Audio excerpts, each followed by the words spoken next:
नारायणं नमस्कृत्य नरं चैव नरोत्तमं देवीं सरस्वतीं व्यासं ततो जयमुदीरयेतमुखं करोति वाचालं तत्त्वलभ्यते गिरिं यत्कृपात्तमहं वन्दे परमानन्दमाधवमुनिगमकल्पतरोर्गलितं फलं सुखं गादं पुत्रवसंयुतं योत भागवतं रसमालय मुकुररसिका भूभावुकाः ॐ व्यासं वसिष्ठनप्तारं सत्यपौत्रमकल्मषं पराशरात्मनं पद्मसुखतातं तपोनिधिं ॐ व्यासाय विष्णुरूपाय व्यासरूपाय विष्णवे नमो वै ब्रह्मनिधये वासिष्ठाय नमो नमः ॐ श्री परमात्मने नमः ॐ नमो भगवते वासुदेवाय।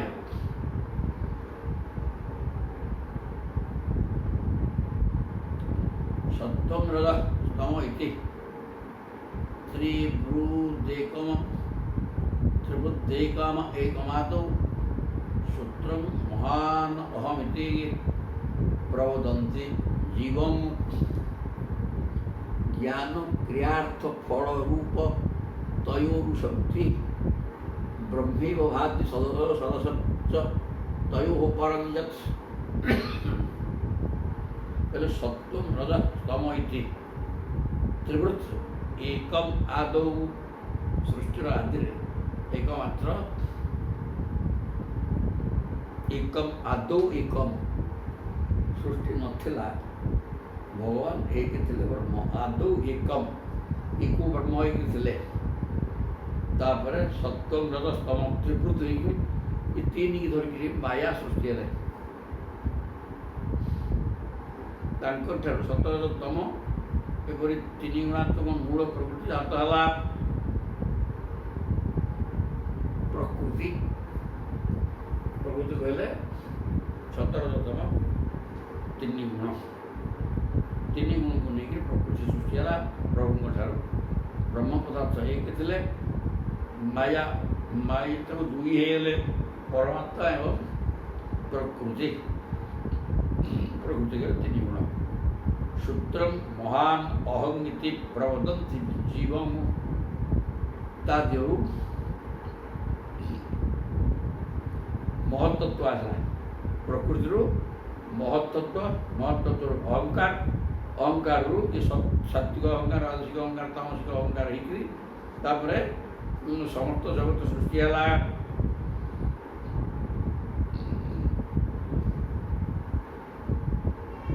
अहंकार जीवर उपाधि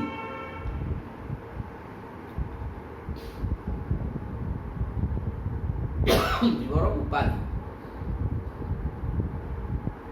प्राण तथा इंद्रियगण विषय आदि उत्पन्न होती। अहंकार सब ज्ञान ज्ञान क्रिया अर्थ फल रूप तयोरुशक्ति ज्ञान क्रिया फल और शक्ति जीवन पर यही सब तत्व प्रवेश करता है।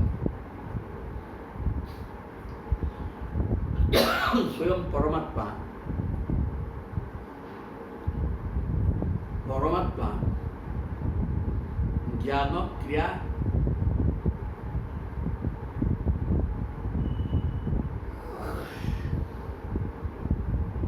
इंद्रियगण विषय आदि उत्पन्न हुए। इंद्रिय मान अहंकार मन इंद्रिय इंद्रिय मान देवता प्राणवायु एवं पंच तन्मात्र शब्द स्पर्श सब सृष्टि है एवं परमात्मा चैतन्य शक्ति ता भर प्रवेश करेंगे। ब्रह्मैव भाति सदसच्च तयोः परं यत्। यहीपरि भाव समस्त रूप एकमात्र से अनंत शक्ति स्वरूप परम ब्रह्म परमात्मा ही प्रकाशित होती। ब्रह्म एव भाति सत् असत् ये सत् सत् तो ब्रह्म असत् जगत मध्य ब्रह्म कहीं ब्रह्मंकर विराट शक्ति है माया से माया शक्ति जगत बाहरी जदि जगत मिथ्या बोली कहुच्छे कि से ब्रह्मंकर माया शक्तिर काम तेणु ब्रह्मैव इति सत् असत् তয়োঃ পরম যৎ।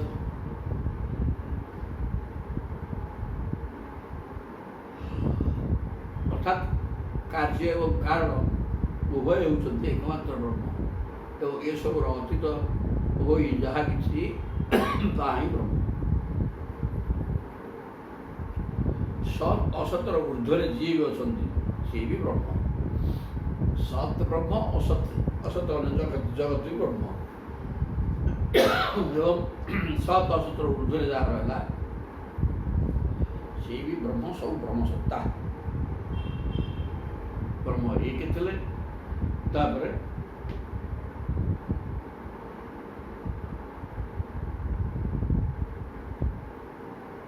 ସଂସାର ସୃଷ୍ଟି କରିବାକୁ ଇଚ୍ଛା ହେଉଛି, ସେ ଦୁଇ ହେଇଗଲେ ପରମାତ୍ମା ଏବଂ ପ୍ରକୃତି। ପ୍ରକୃତି ହେଲା ତ୍ରିଗୁଣାତ୍ମିକା। ପ୍ରକୃତିରୁ ଅହଙ୍କାର, ପ୍ରକୃତିରୁ ମହତ୍ତତ୍ଵ, ମହତ୍ତତ୍ଵରୁ ଅହଙ୍କାର, ଅହଙ୍କାରରୁ ସବୁ ସୃଷ୍ଟି ହେଲା। ତେଣୁ ସତ୍ ଏବଂ ଅସତ୍ ଉଭୟ ଅହଙ୍କାର ସୃଷ୍ଟି ହେଲା। ସତ୍ ହେଲେ ବ୍ରହ୍ମ जीवात्मा, परमात्मा, असत जगत। तेणु असत जगतटा से ब्रह्म ठारू बाहरी, सत भी ठारू बाहरी और सत असत ऊर्ध्वर जाए सबू ही ब्रह्म पदार्थ बोली कहीदेले। नात्मा नात्मा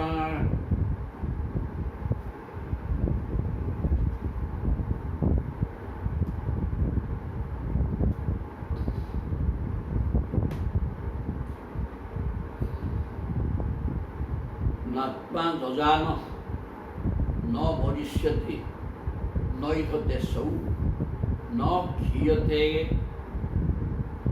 सबलमिति व्यभिचारिणां हि सर्वत्र सस्वदनपायुपायुपर उपलब्धिमात्रं प्राणः यथेन्द्रिय बलेन विकल्पितं सत्। कहले से परम ब्रह्म स्वरूप आत्मा जन्म हुए नहीं।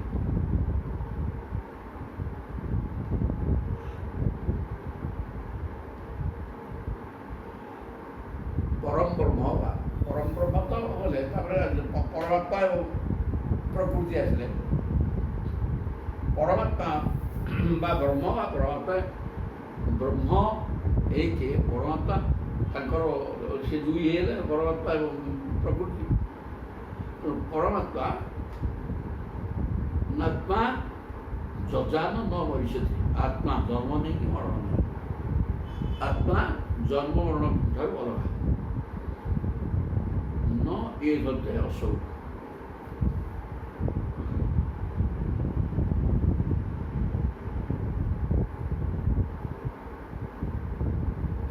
एवं आत्मा न एधते एध वृद्धौ, आत्मार क्षय वृद्धि नहीं, निर्दिष्ट स्थिति में रहती विकारग्रस्त सिंह।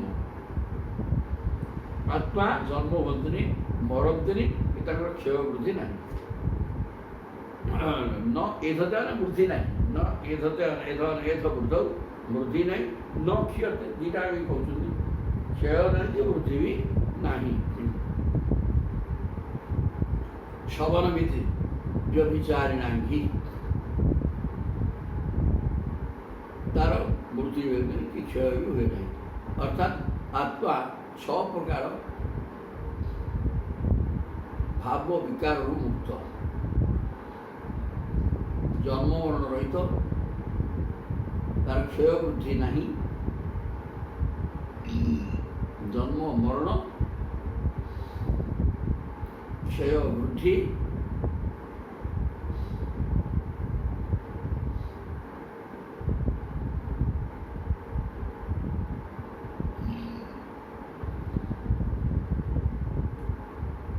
आत्मा होची परिवर्तनशील वस्तुर भूत भविष्य वर्तमान अवस्था साक्षी। आत्मा सर्वव्यापक अविनाशी ज्ञान स्वरूप। सेपरि प्राण होउछि एक किंतु स्थान भेद तार अनेक नाम हो जाए।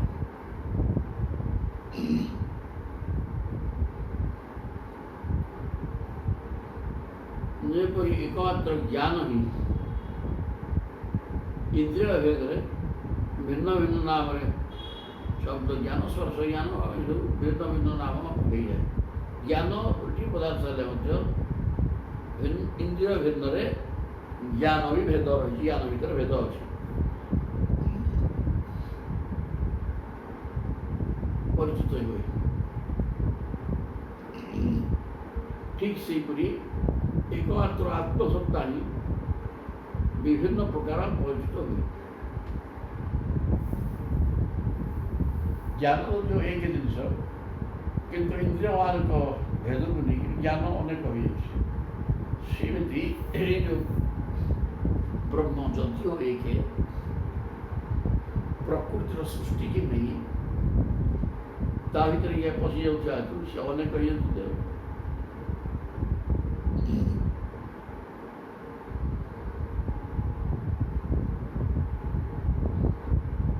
ସର୍ବତ୍ର ଶଶ୍ୱତ୍ ଅନପାୟୁ ଉପଲବ୍ଧି ମାତ୍ରମ୍।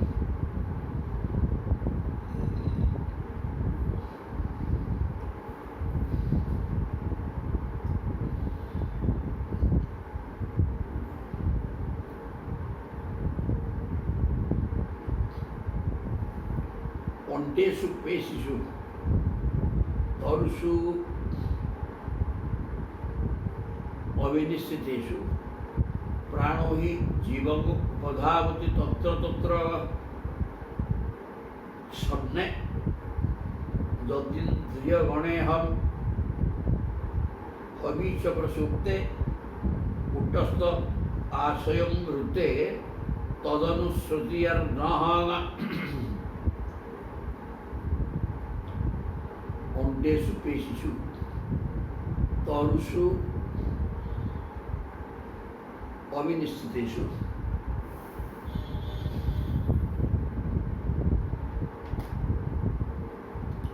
प्राणवायु एक, ज्ञान एक, समस्त प्राणवायु तो प्राणवायु सब भर सी टीका अच्छा किंतु जीव अनेक 84 लक्ष।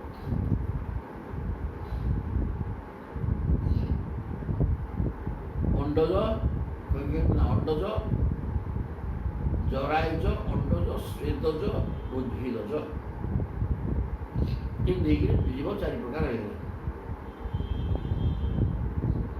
सबू जीवंकर प्राण से सहित रही है। प्रत्येक जीवर प्राण प्राण ता सहित रहा अलग रह।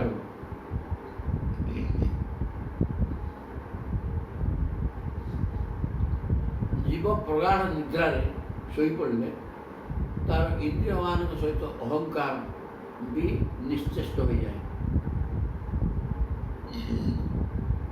प्राणो ही जीवं उपधावति तत्र तत्र।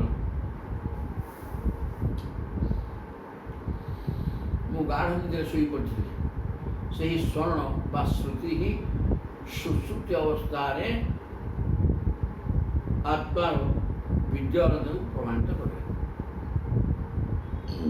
कूटस्थ आश्रय ऋते तदनुश्रुतिर्नः। तेणु या भितर जड़े किए जागृत थिबा हेतु सुसुप्ति अवस्था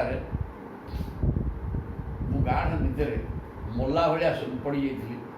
ये कथाटा जड़े किए कहते ना मन के हम ये तो मन ना बुद्धि ना इंद्रिय ना समस्त तो निष्क्रिय। तेणु ये कथा जान कमी जड़े ना ना से परमात्मा से सदा जाग्रत। तेणु सी कहीदिंती तू बर्तमान गाढ़ निद्रे शोई।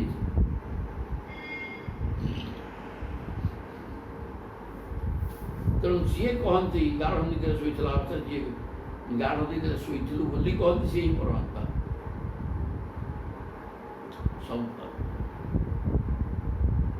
जरायुज अंडज स्वेदज उद्भिदज ये 4 प्रकार जीव अच्छा।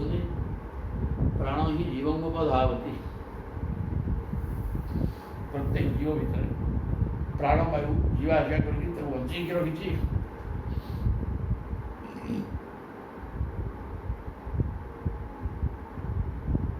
तेणु ପ୍ରସୂତି ଅବସ୍ଥାରେ ଇନ୍ଦ୍ରିୟ ମନ ବୁଦ୍ଧି ସମସ୍ତେ ଶୋଇଯାଇଥାନ୍ତି ଏବଂ ମୁଁ ଗାଢ଼ ନିଦ୍ରାରେ ଶୋଇଯିବ ଜଣେ କିଏ କହେ ସିଏ ହେଉଛନ୍ତି ସେଇ ବ୍ରହ୍ମ ପଦାର୍ଥ।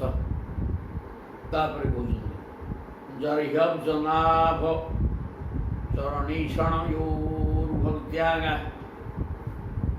ବ୍ରହ୍ମ ପଦାର୍ଥଟା କ'ଣ? ଏସବୁବେଳେ ତୁମେ ଗାଢ଼ ନିଦ୍ରାରେ ଶୋଇଯାଉଛ, କେହି ବି ଜାଗ୍ରତ ନାହାନ୍ତି, ତେଣୁ ମୁଁ ଗାଢ଼ ନିଦ୍ରାରେ ଶୋଇଲି ଏ କଥା କିଏ କହିଦେଉଛି? ଯିଏ କହୁଛି ସେ ହିଁ ବ୍ରହ୍ମ। ତାପରେ ଜରିହି ଅବ୍ଜନାଭ ଚରଣୀଷଣ ଶରଣୟୁର୍ଭକ୍ତ୍ୟା ଚେତୁ ମଳାନି ବିଧମେତ ଗୁଣକର୍ମ କାଜାନି ତସ୍ମିନ୍ ବିଶୁଦ୍ଧ ଉପଲଭ୍ୟତ ଆତ୍ମତତ୍ତ୍ୱଂ ସାକ୍ଷାତ୍ ଯଥା ମଳଦୃଶଃ ସବିତୃପ୍ରକାଶଃ। ଭଗବାନ ପଦ୍ମନାଭଙ୍କର ଚରଣରେ ପ୍ରଗାଢ଼ ଭକ୍ତି ହୋଇଗଲେ ସେହି ଭକ୍ତି ହିଁ ଭକ୍ତଙ୍କ ଚିତ୍ତରେ ଗୁଣ କର୍ମ ଦ୍ୱାରା ଉତ୍ପନ୍ନ ହେଉଥିବା ସକଳ ପ୍ରକାର ମଳ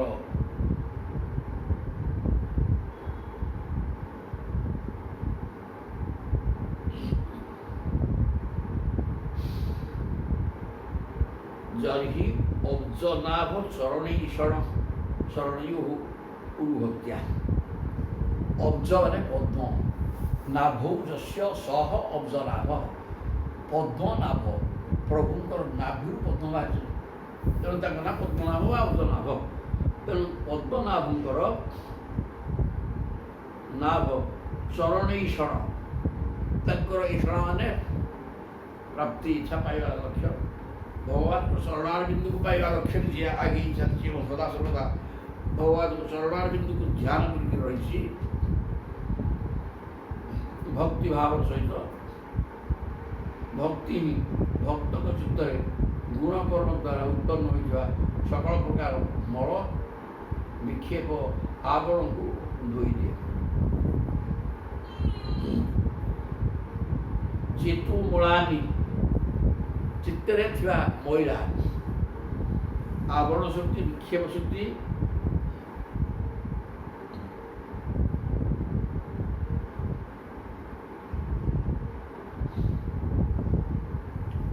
ଚେତୁ ମୂଳାନି ବିଧମେତ ଗୁଣେ ଗୁଣକର୍ମ ଜାନି। ତିନି ଗୁଣ ଏବଂ ସାଂସାରିକ କର୍ମକୁ ନେଇକରି ଚିତ୍ତରେ ମଳ ଆଶ୍ରୟ, ଚିତ୍ତକୁ ମଳ ଆଶ୍ରୟ କରିକି ରହିଯାଏ। ମଳ ମାନେ ମଇଳା ବା ସଂସାର। ନିଜର ଗୁଣ ଏବଂ କର୍ମକୁ ନେଇକରି ଚିତ୍ତ ସଦାବେଳେ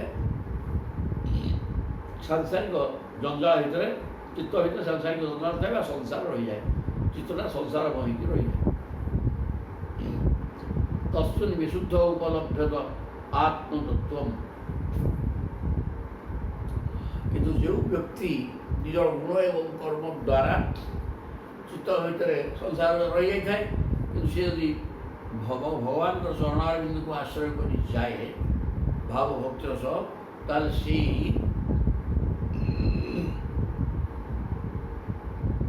ତିନି ଗୁଣ ଏବଂ ସେ ଗୁଣର କର୍ମଜନିତ ଯେଉଁ ମଇଳା ଗୁଡ଼ାକ ଧୋଇ ହେଇଯାଏ। ପ୍ରଭୁଙ୍କ ଶରଣାର ବିନ୍ଦୁକୁ ଆଶ୍ରୟ କରି ସବୁ ଧୋଇ ହେବ, ନହେଲେ ହେବନି, ଏକମାତ୍ର ପାଠ।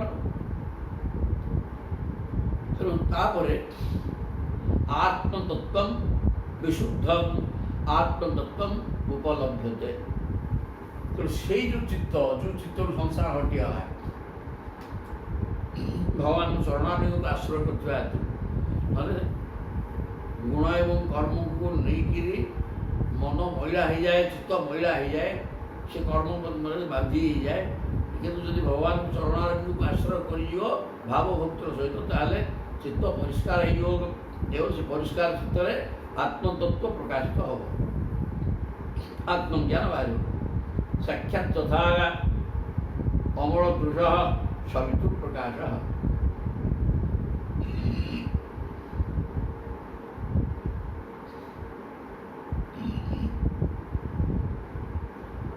ସାକ୍ଷାତ୍ ତଥା ଅମଳ ଦୃଢ଼ ସବିତୃ ପ୍ରକାଶ ଦୃଷ୍ଟିଟା ଯଦି ବଳ ମଇଳା ରହିବା ଦୃଷ୍ଟିରେ ମାନେ ଅଶ୍ରୁ ଯୋଗେ ହେଲା କାମ କାମ ହେଇଯାଇଛି ଲୁହ ଥିବା ହାତରେ ଭଲ ଦେଖାଯିବନି ବା ଆଖିରେ କିଛି ରୋଗ ଅଛି ଦିଶିବେନି। ତେଣୁ ପରିଷ୍କାର ଆଖିରେ ଯେମିତି ସୂର୍ଯ୍ୟ ପରିଷ୍କାର ଦେଖାଯାଆନ୍ତି ସେମିତି ଅନ୍ତଃକରଣ ଚିତ୍ତ ସମ୍ପୂର୍ଣ୍ଣ ସଂସାରକୁ ହଟେଇ ଯେତେବେଳେ ବ୍ରହ୍ମମୟ ହେଇଯିବ ସେତେବେଳେ ପ୍ରଭୁଙ୍କ ଦର୍ଶନ ମିଳିବ। ଯେମିତି ଆଖି ସ୍ୱଚ୍ଛ ଥିଲେ ସୂର୍ଯ୍ୟଙ୍କ ପ୍ରକାଶକୁ ସ୍ପଷ୍ଟ ଭାବରେ ଦେଖିପାରେ ସେମିତି ମନଟା ସଂସାରାତ୍ମକ ମହିଳା ମନରୁ ହଟିଗଲା ପରେ ପ୍ରଭୁ ସତ୍ତା ତା ଭିତରେ ବିରାଜମାନ କରନ୍ତି କଥା ସୁନ୍ଦର ଭାବରେ କହିଲେ। ଅର୍ଥାତ୍ ସଂସାର ଗୁଣ ଏବଂ କର୍ମକୁ ନେଇକରି ସଂସାର କାରବାର ଯେତେବେଳେ ପର୍ଯ୍ୟନ୍ତ ମନ ଭିତରେ ବସା ବାନ୍ଧିଛି ସେତେବେଳେ ପର୍ଯ୍ୟନ୍ତ ପ୍ରଭୁ ପଶିପାରିବେ ନାହିଁ। ସଂସାର ହଟିଗଲେ ପ୍ରଭୁ ପଶିଯିବେ। ଇଏ ବର୍ତ୍ତମାନ ପ୍ରଭୁ ପଳାୟନ କହିଲେ ପାଞ୍ଚ ସରିଗଲେ ରାଜା ଉବାଚ ରାଜା କହୁଛନ୍ତି କର୍ମଯୋଗଂ ବଦତ ନଃ ପୁରୁଷ ଯେନ ସଂସ୍କୃତ ବିଧୁଏ ହାସୁ କର୍ମାଣି ନୈଷ୍କର୍ମ୍ୟଂ ବିନ୍ଦତେ କର୍ମଯୋଗଂ ବଦତ ନଃ ପୁରୁଷ ଯେନ ସଂସ୍କୃତ।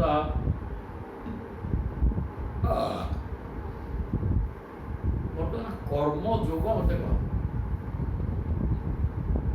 ଏ ଯୋଗେଶ୍ୱର ଯେଉଁ କର୍ମଯୋଗ ଆଚରଣ କରି ମନୁଷ୍ୟ ପରମ ନିଷ୍କର୍ମ୍ୟ ସିଦ୍ଧି ଲାଭ କରେ ନିଜର ସକଳ ପ୍ରକାର କର୍ମ ଶୀଘ୍ର ଧୋଇ ଦେଇଥାଏ। କର୍ମଯୋଗ ଆଚରଣ କଲେ ମନୁଷ୍ୟ କର୍ମବନ୍ଧରୁ ମୁକ୍ତ ହୋଇଯାଏ। କର୍ମଯୋଗଂ ବଦତଃ ପୁରୁଷ ଯେନ ସଂସ୍କୃତ ପୁରୁଷ କର୍ମଯୋଗ ଆଚରଣ କଲେ ସଂସାର ହଟି ଯାଇକି ବ୍ରହ୍ମପଦାର୍ଥ ପ୍ରାପ୍ତ ହୋଇଯାଏ। ବିଦୁୟ ଇହ ଆଶୁ କର୍ମା ଇଏ ତାର ସମସ୍ତ ସାଂସାରିକ କର୍ମ ନଷ୍ଟ ହୋଇଯାଇକି ଯେ ନୈଷ୍କର୍ମ୍ୟ ସ୍ଥିତିକି ଚାଲିଯାଏ। କର୍ମ କଲେ କର୍ମ କରିକି ନୈଷ୍କର୍ମ୍ୟ ସ୍ଥିତିକି ଯିବା ଏଇଟା କେମିତି ହେଉଛି ଏ କଥା ମୋତେ ବୁଝେଇକି କହ। ଏବଂ ପ୍ରଶ୍ନ ऋषियन पूर्वंग पृच्छन पितु हुवन्तिके नाब्रुवन ब्रह्मणान ब्रह्मणः पुत्राः ततः कारणमुच्यताय। थरे मु मोर पिता महाराज इक्ष्वाकुଙ୍କ आगे ब्रह्मांडर मानस पुत्र सनकादि ऋषि को यही प्रश्न पचारि सेमाने सर्वज्ञ हुए मध्य मो प्रश्नर उत्तर देले नहीं। तार कारण कौन एवं प्रश्न ऋषि पूर्वम अपृच्छन पितु हुअन्ति किए कहते हमारा निमि निमि कहले मु मो इक्ष्वाकुଙ୍କ आगे निमिकर इक्ष्वाकुଙ୍କ मुहले निमि निमि हूँ इक्ष्वाकु माने सूर्यवंश इक्ष्वाकु पुओ निमि से कहले मु थे प्रश्न करी इक्ष्वाकु ये कथाटा जे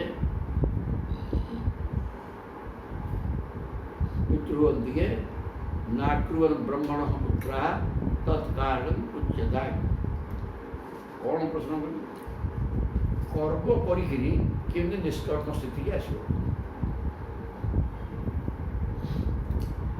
कि प्रकार कर्म कले नैष्कर्म्य स्थिति की जीव ये प्रश्नटा निमि कहते मुझे मोर पिता इक्ष्वाकु कही चतुष्सन भी थे कि चतुष्सन तार कौन उत्तर दे ना तार कारण कौन से तो ब्रह्मविद थे सब प्रकार ज्ञान अच्छी से किसी कही ना सीटा कहीं स्मृति है मुझे पचारि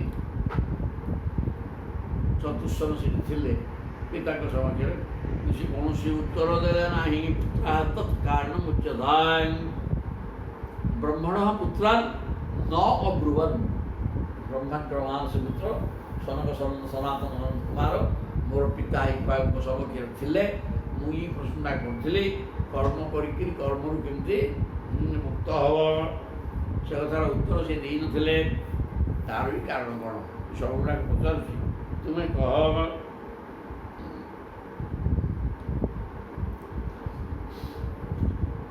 तापर ये गले ना कपि हरि अंतरिक्ष प्रबुद्ध विपलायन पांच पलैले अभिहोत्र कहते अभिहोत्र कौन कहले पूर्वादे कहे ना कर्म करके कर्म मुक्ति हम अभिहोत्र कहते कर्मा कर्म विकर्मेति कर्म अकर्म एवं विकर्म विकर्मेति भेदवाद न लौकिक कर्म अकर्म विकर्म तीनटा कथा अच्छे तीनटा कथा लोक व्यवहार से कथा नुह ये वेदवाद वेद कथा वर्णना कर कर्म है कर्म अकर्म पुणी विकर्म अच्छा वेद से ईश्वरात्मक वेद वेदर आत्मा किए ना ईश्वर आत्मोत्पात ईश्वर होती भगवान होती वेदर आत्मा अर्थात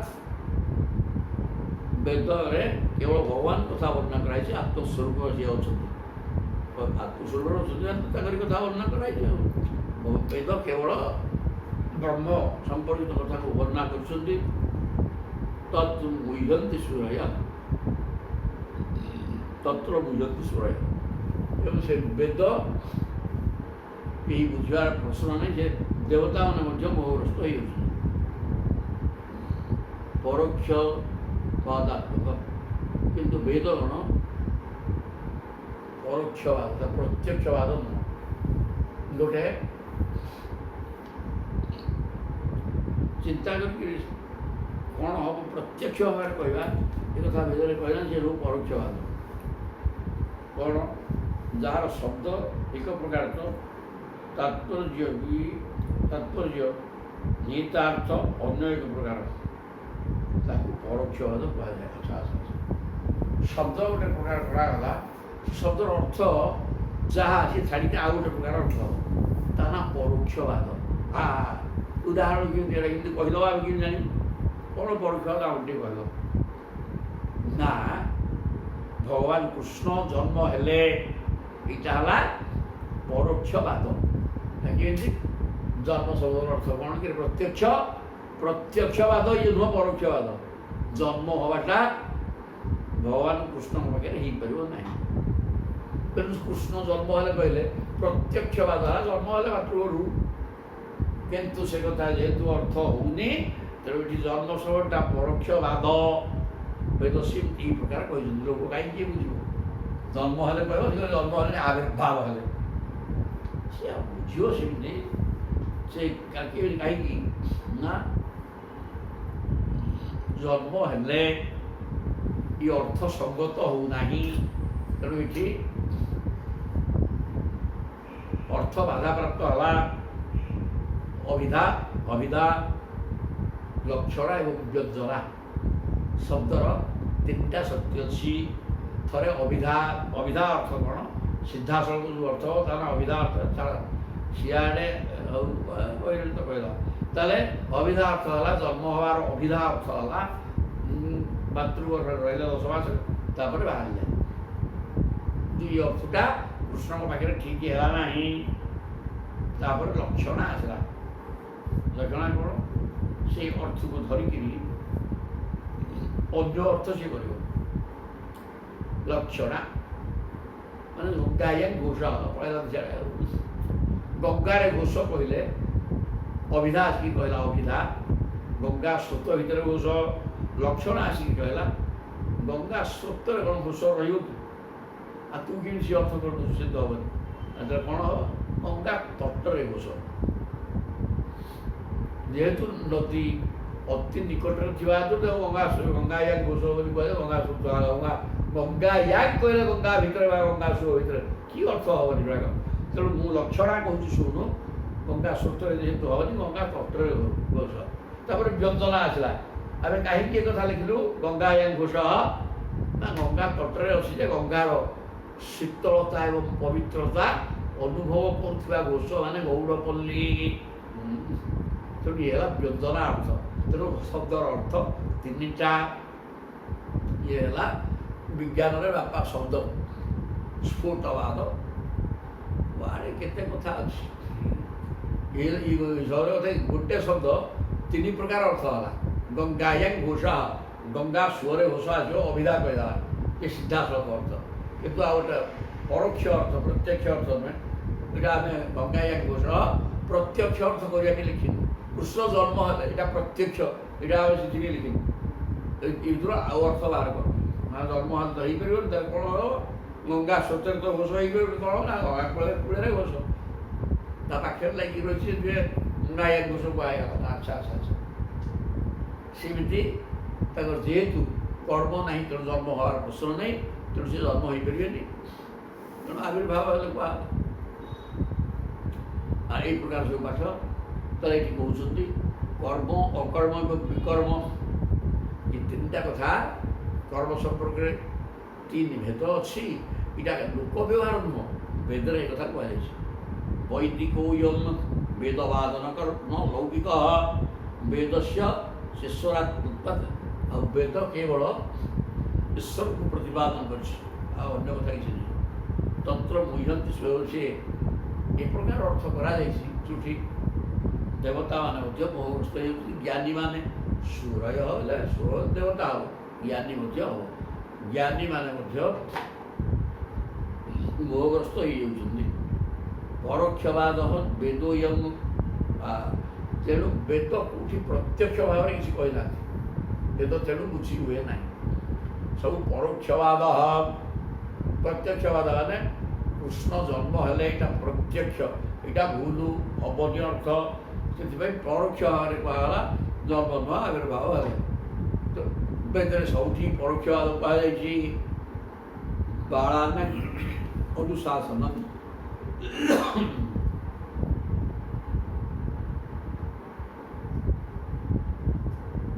ବାଳାନାଂ ଅନୁଶାସନଂ, ବେଦ ହେଲେ ପରୋକ୍ଷବାଦ। ତେଣୁ ଏଇଟା ବାଳକମାନଙ୍କୁ ଅନୁଶାସନ। ବାଳକମାନେ କ'ଣ? ବୁଢ଼ାଟା ତାକୁ ବାଳକ ବୋଲି କୁହାଯିବ କାହିଁକି? ଅଜ୍ଞ ମହାମୂର୍ଖ, ମୂର୍ଖ ଗୁଡ଼ାକୁ ବାଳକ ବୋଲି କୁହାଯାଏ। ବାଳକ ଶବ୍ଦର ଅର୍ଥ ଯାହାର କୌଣସି ଜ୍ଞାନ ନାହିଁ, ବିଚାର ଶକ୍ତି ନାହିଁ, ଜାଣିବାର କିଛି ନାହିଁ। ତେଣୁ ତା ଯିଏ କିଛି ବୁଝୁନାହିଁ, ଅଜ୍ଞାନୀ, ତାକୁ ସେଥିପାଇଁ ବାଳକ କୁହାଯାଏ। ତେଣୁ ବାଳକମାନଙ୍କୁ ଅନୁଶାସନ କରିବା ପାଇଁ ବେଦ ସୃଷ୍ଟି ହେଇଛନ୍ତି, ପ୍ରତ୍ୟେକକୁ ଶାସନ କରିବାକୁ। ମୂର୍ଖକୁ, ଯେଉଁମାନେ ଈଶ୍ୱର ବିଶ୍ୱାସ ଜାଣିବ ନାହିଁ। ତେଣୁ କର୍ମ କର୍ମ ମୁଖ୍ୟାୟ କର୍ମାଣୀ ବିଧତ୍ତେ ଇହବଦଂ ଯଥା। ଔଷଧକୁ ଯେପରି ମିଠେଇରେ ପୁରାଇ ପିଲାଙ୍କୁ ଖୋଇଦେଲେ ତାଙ୍କର ରୋଗ ଭଲ ହୋଇଯାଏ, ପିତାଟା ଖାଇବାକୁ କୁନ୍ଥଉଛି। ତେଣୁ ମିଠା ଭିତରେ, ମିଠା ମଧ୍ୟରେ ପିତା ରଖି ତାକୁ ଖାଇଦେବ। ସେ ମିଠା ମିଠା ହେଲେ ତ ଠିକ୍ ପଡ଼ିଲା, ଔଷଧଟି ପଳେଇଲା ଏବଂ ରୋଗଟି ଭଲ ହେଲା। ଠିକ୍ ସେମିତି ବେଦର ତାତ୍ପର୍ଯ୍ୟ ଅର୍ଥ ବହୁତ ଗଭୀର, ଉପରଠାଉରିଆ ଅର୍ଥ, ଏଥିରେ କିଛି ଅର୍ଥ ନାହିଁ। ତେଣୁ ପିତାକୁ ଯେମିତି ମିଠା ମାଧ୍ୟମରେ ପିତାକୁ ଖୁଆଯାଉଛି, ତେଣୁ ମୂର୍ଖ ଲୋକ ତାକୁ ସହଜରେ ବୁଝିପାରିବେ ନାହିଁ। ତେଣୁ ଉପର ଅର୍ଥ ଗୋଟେ ଉପରେ ଉପରେ ପଳେଇଲା ପରେ ସେ ଯେତେବେଳେ ବିଚାର କରି ଏଇ ଅର୍ଥଟା ନେଇକି ସଙ୍ଗତ ହେଉନି, ସଙ୍ଗତ ନହେଲା ପରେ ସେ ପୁଣି ବିଚାର କରିବ ଏବଂ ତାର ସଙ୍ଗତ ଅର୍ଥ ବାହାର କରିବ। ତାର ସିଏ ତେଣୁ ସେଇଟାକୁ ହେଲା, ତା ନାଁ ହେଲା ଅନୁଶାସନ।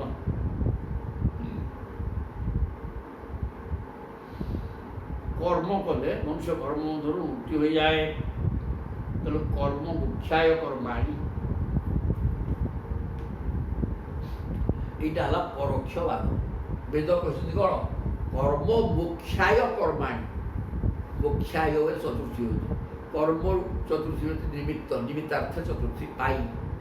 কর্মরু মুক্তি পাই কর্ম কর, একথা বেদ দেলে কহি। কোনটা বুঝিব? কর্ম কলে তো সংসারে বাঁধিକି ସଂସାର କର୍ମ କଲେ ଆଉ କର୍ମରୁ ମୁକ୍ତି କେମିତିକା ହବ? ହେଲା ପରସ୍ପର ବିରୋଧ। ତେଣୁ କ'ଣ ବୁଝିବ? କିଛି ବୁଝିବ। ବିଧତ୍ତେ ह्यवदं यथा କାରଣ ଲୋକ ବୁଝିଛି ଯେ ଲୋକ ପିତା ଖାଇବାକୁ ଭଲ ପାଉନି, ମିଠା ଖାଇବ। ତେଣୁ ପିତା ଔଷଧକୁ ମିଠା ଭିତରେ ଦିଆଗଲା। ଲୋକ ବୁଝିଛି ସଂସାର ଠିକ୍, ଇଏ ୟାକୁ ଛାଡ଼ିବାର ପ୍ରଶ୍ନ ନାହିଁ। ତେଣୁ ସଂସାରକୁ କେମିତି ଛାଡ଼ିବ?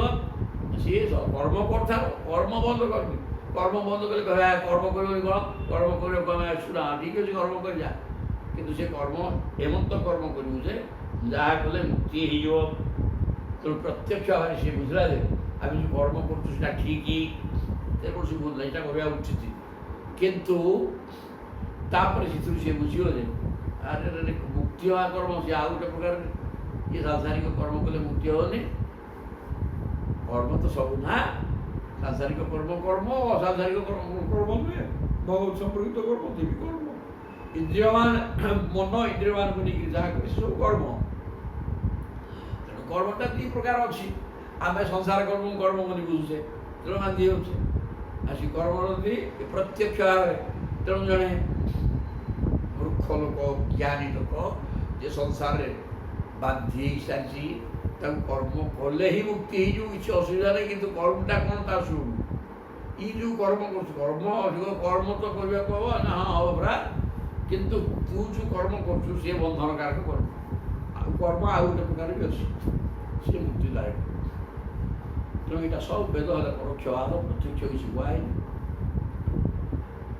ତାପରେ ଯେମିତି ପ୍ରତ୍ୟକ୍ଷ ଭାବରେ ପିତା ଔଷଧ ପାଇବାକୁ ଭଲ ପାଇ, କିନ୍ତୁ ତାକୁ ପରୋକ୍ଷବାଦ କରାଗଲା ଯେ ମିଠାଟା ଖାଇଦେଇଛି, ତା ମଧ୍ୟ ପିତା ରହି ଅଛି। ମିଠା ଟିକେ ସେ ମିଠାକୁ ମାଧ୍ୟମ କରି ପିତାକୁ ଖାଇଦେବ। ପରୋକ୍ଷବାଦ ଇଆର ଖାଇବା ଦରକାର ପିତା, ପିତା ଯେହେତୁ ସିଏ ଖାଇବନି, ତେଣୁ ପ୍ରତ୍ୟକ୍ଷ ଭାବରେ ମିଠା ଦିଆହେଲା, ମିଠା ଖାଇଲେ କହିଲା ଯେ ତା ମଧ୍ୟ ପିତା ରହିଲା। ଇଏ ହେଲା ଗୋଟେ ପରୋକ୍ଷବାଦ ପାଠ। ତେଣୁ ପରୋକ୍ଷଟା ମୁକ୍ତି ପାଇଁ ଦରକାର, କର୍ମରୁ ମୁକ୍ତି ପାଇଁ କର୍ମ କରିବା ଦରକାର। ଏଇଟା ପ୍ରତ୍ୟକ୍ଷ ଭାବରେ ବୁଝିବ ନା, ସେଇଟା ଭୁଲ। ପରୋକ୍ଷବାଦ ଏଠି ହେଇଛି, ବେଦର ତାତ୍ପର୍ଯ୍ୟ ଏଇଆ। ତାପରେ ନାଚ ଜସ୍ତୁ ବେଦୋକ୍ତମ ସ୍ୱୟଂ ଅଜ୍ଞ ଅଜିତେନ୍ଦ୍ରିୟ ବିକର୍ମଣା ହି ଅଧର୍ମେଣ ମୃତ୍ୟୁ ଉପେତି ସହ ନାଚ ଜସ୍ତୁ ବେଦୋକ୍ତମ। ଯେଉଁ ବ୍ୟକ୍ତି ଅଜ୍ଞାନୀ ଅଜିତେନ୍ଦ୍ରିୟ, ସେ ବେଦୋଚିତ କର୍ମ ଆଚରଣ କରେ ନାହିଁ। ସ୍ୱୟଂ ଅଜ୍ଞ ଅଜିତେନ୍ଦ୍ରିୟ, କିଛି ଜାଣ ସେଇ ଅର୍ଜନର ଟଙ୍କା ପଇସା ବିଷ କହିବା, ଚୋରି କରିବା, ପିଟିକିରି ଆଣିବା, କାନ୍ଦୁଥିବ ସିଏ, ଏମିତି ଗୁଡ଼େ କରିକିରି ସଂସାର ହେଇକି ଗତି କରୁଛି। ସ୍ୱୟଂ ଅଜ୍ଞ, ଈଶ୍ୱର ସମ୍ପର୍କିତ ଜ୍ଞାନ ଶୂନ୍ୟ, ଅଜିତେନ୍ଦ୍ରିୟ ଏବଂ ନାଚରତ ଜସ୍ତୁ ବେଦ ଅବସରକୁ ମାନୁନି, ତା ଇଚ୍ଛା ଯାହା କରିଚାଲିଛି। ଏ ପ୍ରକାର ଅଜ୍ଞ ଏବଂ ଅଜିତେନ୍ଦ୍ରିୟ କ'ଣ କରିବ? ବିକର୍ମଣା ହି ଅଧର୍ମେଣ, ସେ ଯାହା ଆଚରଣ କରୁଛି ସେ ବିକର୍ମ, ବେଦ ବିହିତ କର୍ମ ହେଲା କର୍ମ। ତେଣୁ ବେଦ ନିନ୍ଦିତ କର୍ମ, ବେଦରେ ଯାହା କର୍ମ ବୋଲି କୁହାଯାଏ ନାହିଁ, ତାହା ହେଲା ଅବିକର୍ମ, ବିକର୍ମ। ତେଣୁ ସେଇଟା ଅଧର୍ମ କର୍ମ, ବେଦବିହିତ କର୍ମ ନୁହେଁ। ତେଣୁ ମୃତ୍ୟୁ ଉପେତି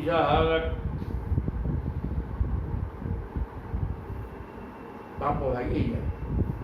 ବେଦ ନିଷିଦ୍ଧ କର୍ମ ବା ଅଧର୍ମ କର୍ମ କରିବା ହେତୁ ସେ ପାପୀ ହେଇଯାଏ। ତାର ଫଳସ୍ୱରୂପ ସେ ମୃତ୍ୟୁ ପରେ ମୃତ୍ୟୁ ପାଇ ଚାଲେ, ଅର୍ଥାତ୍ ମୁଖ୍ୟ ତା ପାଇଁ ଦୁର୍ଲଭ ହେଇଯାଏ।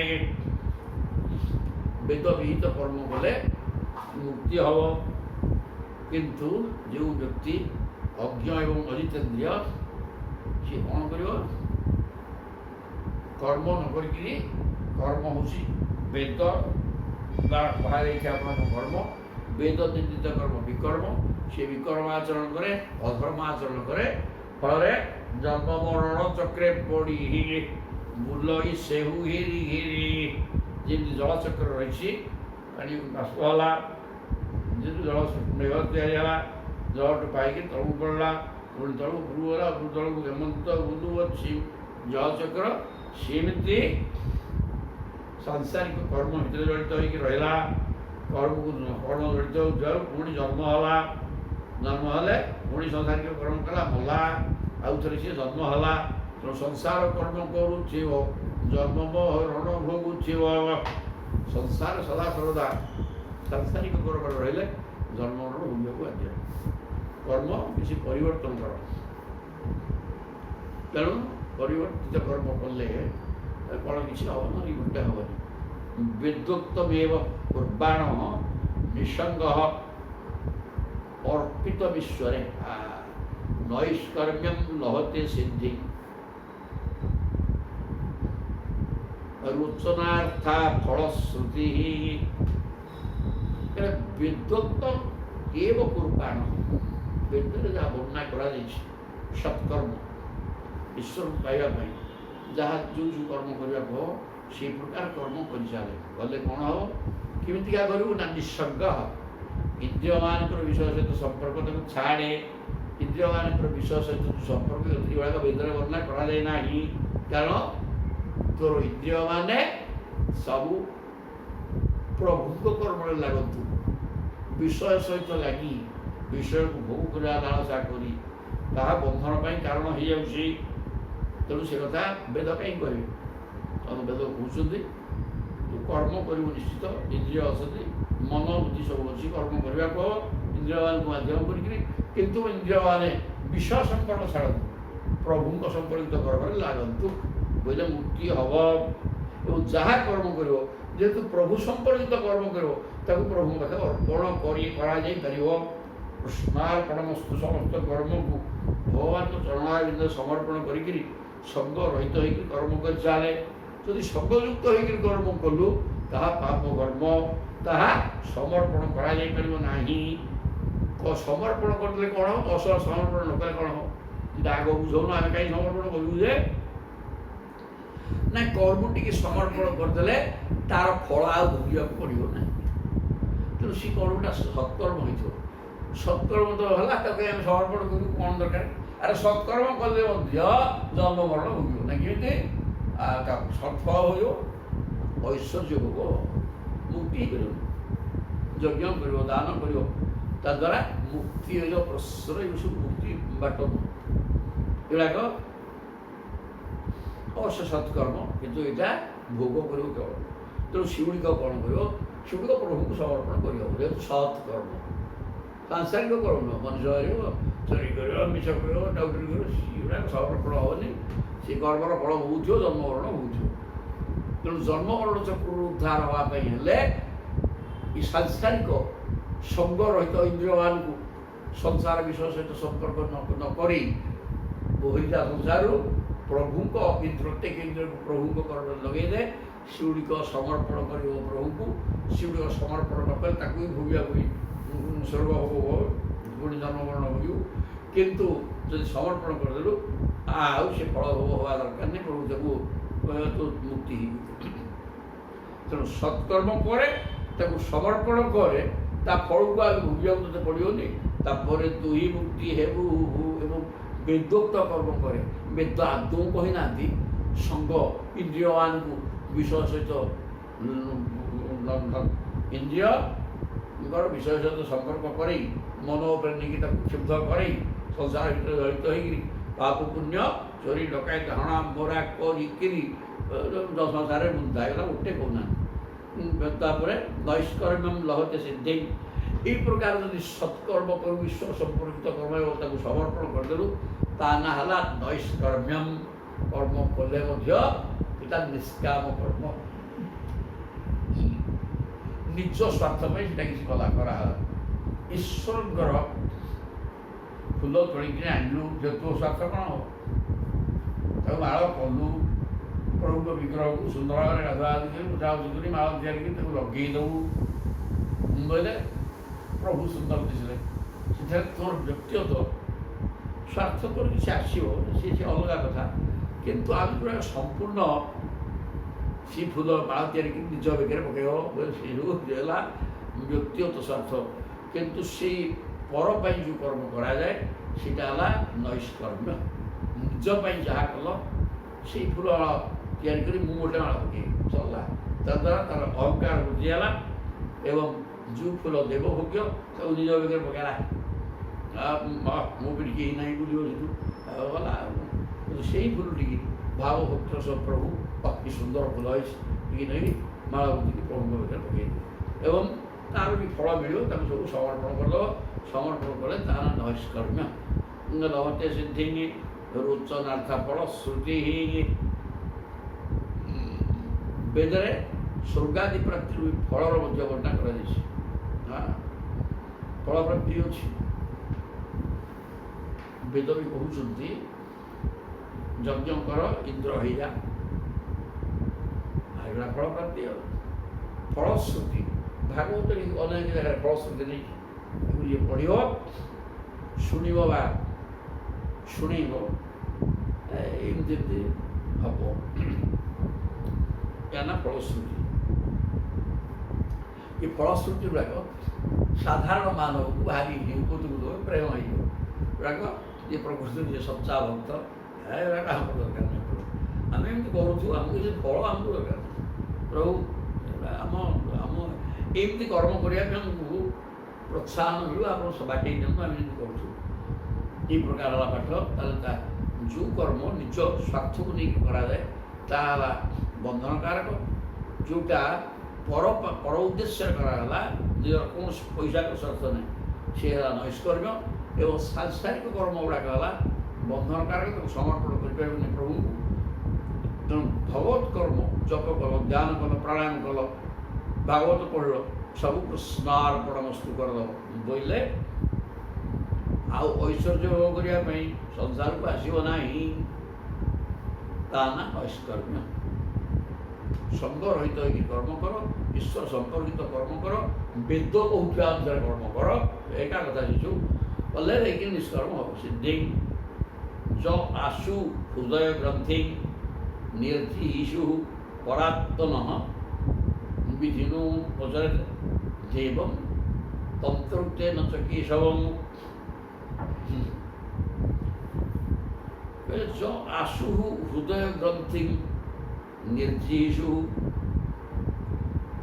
हृदय गोटे गंठी पड़ी अच्छे गंठे गंठी पड़ी हृदय प्रत्येक हृदय गंठी पड़ी जे ये संसारटा मोर स्त्री पिला घर द्वार एवं सब मोर या उपभोग करी ये प्रकार गंठी पड़ा भिटिकी पड़ी फिटेला आसिक हुआ पड़े खस कर फिटिज टाण आई।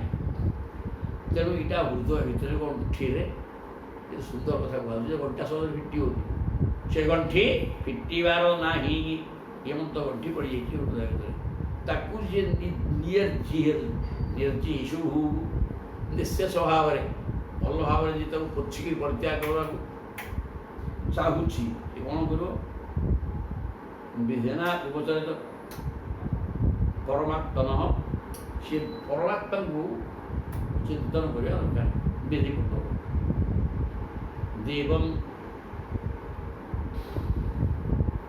से परमात्मा को विधि विधान सहित परमात्मा को चिंतन करने दरकार जहाँफल हृदय जो गंठी पड़ी रही मोर संसार भावना से भावना हटाटा गोटे सहज नुह आद सहज नुह कि जट हबन तो कटो ना गोटे घटेवाई विधिना उपचरित देवं परमात्मन परमात्मा चिंतन कर भगवान को चिंतन कर विधि विधान पूर्वक बोले से घटो तंत्रोक्तेन च केशवं मंत्र हो तंत्र हो भगवान को चिंतन कर उपासना कले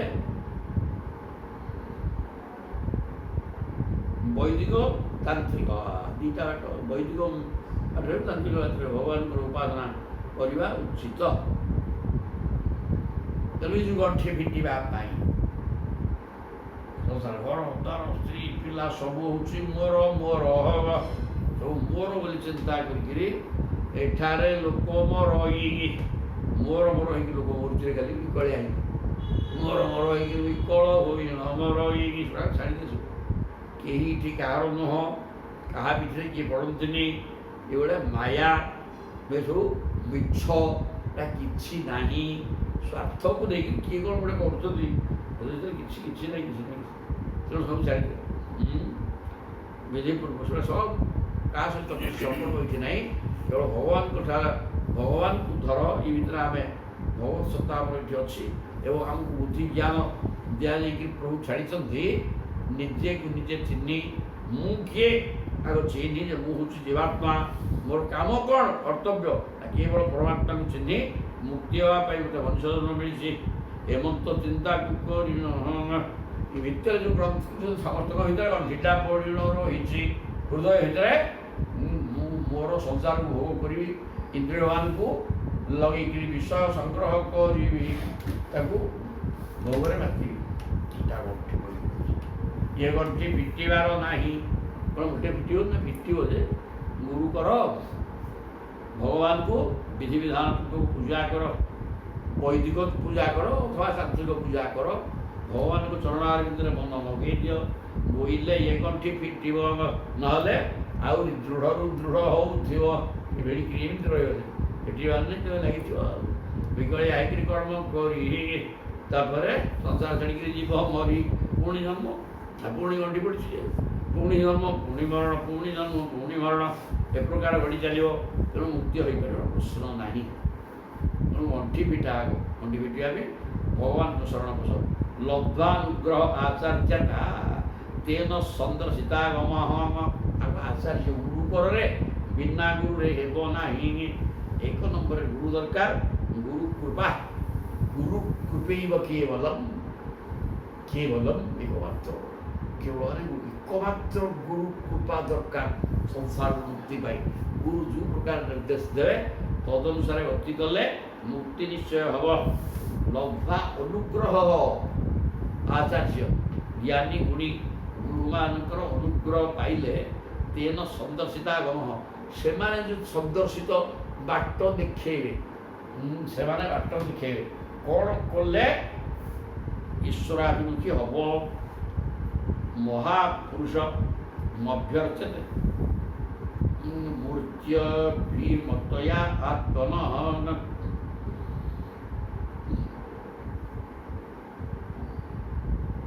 ତାଙ୍କରି ଉପଦେଶ ବିଧି ଶିଖିବାକୁ ପଡ଼େ। ସାଧୁକୁ ଭଗବାନଙ୍କର ଯେଉଁ ସ୍ୱରୂପ ପ୍ରିୟ, ମହାପୁରୁଷ ଅଭ୍ୟର୍ଚ୍ଚତେ ମୂର୍ତ୍ତ୍ୟା ଅଭିମତୟା ମୂର୍ତ୍ତ୍ୟା। ଆଉ ଯିଆ କହୁଛୁ ନା ତୁ ମୁସଲମାନ ତୁ ଲାଗୁଥା, ସିଏ ମୋର ସେଥିରେ କିଛି କଥା ନାହିଁ। ତୋ ଦେବତା ତୋର, ତାକୁ ଲାଗୁଥା, ମୋର ସେଥିରେ କିଛି କହିବାର ନାହିଁ। ମୁଁ ତୋତେ ପ୍ରାଣାୟାମ ଶିଖେଇବି। ମୁସଲମାନ ଖ୍ରୀଷ୍ଟିଆନ କି କେଉଁ ଧର୍ମ ମୋର ସେଥିରେ ଦରକାର ନାହିଁ। ତମ ଦେବତା ତମର ବାପା, ସିଏ ତାଙ୍କୁ ତାଙ୍କ କଥା ବୁଝୁଥ, କିନ୍ତୁ ମୁଁ କହୁଛି ଯେ ପ୍ରାଣାୟାମ କର, ଯୋଗ କର। ଠିକ୍ ସେଇଆ ଗୁରୁ ବର୍ତ୍ତମାନ ଉପଦେଶ ଦେବେ। ଭଗବାନଙ୍କର ଯେଉଁ ସ୍ୱରୂପ, ତେଣୁ ତୁମର ପ୍ରିୟ ଯେଉଁ ମୂର୍ତ୍ତ୍ୟା ଅଭିମତୟା ମୂର୍ତ୍ତ୍ୟା। ମୁଁ କୃଷ୍ଣ ଭକ୍ତ, କୃଷ୍ଣ ଗୋଟେ ଜଣେ କହୁଛି ହନୁମାନ ମୋର, ହେଇଯାଉ ହନୁମାନଟା କଥା। ଯିଏ ଯାହାକୁ ଜନ୍ମ ଡାକ, କିଛି ଆମର ସେଥିରେ ଆପତ୍ତି ନାହିଁ, କିନ୍ତୁ ଜଣକୁ ଡାକ ଅଭିମତ ନାହିଁ। କିନ୍ତୁ ତାହାର ଗୋଟେ ସିଦ୍ଧାନ୍ତ ଅଛି, ଯିଏ ଯାହାକୁ ଡାକିଥିଲେ ହେବ ନା ନାହିଁ, ତା ବାବଦରେ ବି କୁହାଯାଇଥିଲେ ସେମିତି ହେବନି। ଯଦିও କହିଲେ ନିଜର ଅଭିଳସ୍ତ ଦେବତାଙ୍କ ଡାକ ହେବନି, କୁହାଯାଇଛି ଅବିଧି ପୂର୍ବକ ଗୀତା କହିଦେଲେ ସେମିତି ହେବନି।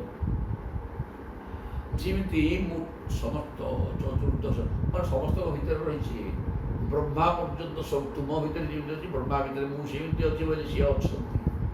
ସବୁ ଦେବତାଙ୍କ ଭିତରେ ମୁଁ ଅଛି। ତେଣୁ ମୁଁ ଅଛି ବୋଇଲେ କେବଳ ମୁଁ ଏଇଠି ଅଛି, ଆଉ ଯାହା ଦେଖୁଛ ସେ କିଛି ନାହିଁ। ତେଣୁ ନାହିଁ ଭିତରେ ମୁଁ ଅଛି ବୋଲି ସମସ୍ତେ ଅଛନ୍ତି। ତେଣୁ ତୁମେ ସିଏ ମଲା ମୂର୍ତ୍ତି କାହିଁ ଚିନ୍ତା କରୁଛ, ତା ଭିତରେ ଯିଏ ଅଛି ତାକୁ ଦେଖୁନ। ବାସୁଦେବ ସର୍ବମ୍, ସବୁ ହେଲେ କୃଷ୍ଣମୟ, ମୋତେ ହିଁ ଡାକ। ତା ଭିତରେ ହନୁମାନଙ୍କୁ ଦେଖିଲେ ମଧ୍ୟ ଓಂ ନମୋ ଭଗବତେ ବାସୁଦେବାୟ, ମାଙ୍କ ମୂର୍ତ୍ତି ଦେଖିବ, ଓଂ ନମୋ ଭଗବତେ ବାସୁଦେବାୟ। ମୂର୍ତ୍ତି ଭିତରକୁ ଦେଖ, ତା ଭିତରେ ପ୍ରଭୁ ଅଛନ୍ତି। ଏଇଟା ହେଲା ପାଠ। ହେଲା ନିଜର ଅଭିଳସ୍ତ ମୂର୍ତ୍ତିକୁ ଦେଖ। ମହାପୁରୁଷ ଅଭ୍ୟର୍ଚ୍ଚତେ। ଅଭୀଷ୍ଟ ବୋଲି ବୋଧ ସେହି ସ୍ୱରୂପ ପୂଜା ମାଧ୍ୟମରେ ସେ ପୁରୁଷୋତ୍ତମ ଭଗବାନଙ୍କୁ ଆରାଧନା କରିବା ଏହା ତ କହିଲା ମନେ ସେ ତୁମର ଅଭିଳଷ୍ଟ ମୂର୍ତ୍ତି ମାଧ୍ୟମ କରି ସେ ପୁରୁଷୋତ୍ତମକୁ ପୂଜା କର।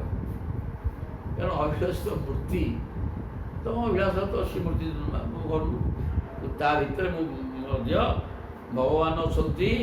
ସେ ମୂର୍ତ୍ତି କି ମାଧ୍ୟମ କରି ତା ଭିତରେ ଥିବା ଭଗବାନଙ୍କୁ ଚିନ୍ତନ କରେ। ଏ କଥା ଏଠାରେ କହିଲେ ସବୁ ଠିକ୍ ହେଲା। ଯେହେତୁ ବ୍ରହ୍ମସତ୍ତା ସବୁ ଭିତରେ ଅଛନ୍ତି, ସିଏ ହେଉଛି ସିଏ କେବଳ ଅଛନ୍ତି। ତେଣୁ ଅଛନ୍ତି ଥିବା ହେତୁ ସବୁ ଦେବତା ସବୁ ଅଛନ୍ତି। ତେଣୁ ତୁ ଅଭ୍ୟସ୍ତ ମୂର୍ତ୍ତିକି ଚିନ୍ତା କରେ। ଆମେ ମନା କରୁନୁ ସେ ମୂର୍ତ୍ତି ତୋତେ ପ୍ରେମ ଲାଗୁଛି ସାଙ୍ଗେ ସାଙ୍ଗେ ଧର୍ମ ମୂର୍ତ୍ତିକି ଧରଦେ ଏବଂ ତା ଭିତରେ ମୁଁ ଅଛି। ମୁଁ ମୋ କୃପାଇ ବଳେ ପାଇବୁ ତା ଭିତରେ ମୋତେ ବି ଦେଖେ। ଏ କଥା କହିଲେ ଇଏ 48 ଗଲେ ତଥାପି ସରିବାର ନାହିଁ ଆଉ ଦିନେ ଲାଗିଯିବେ।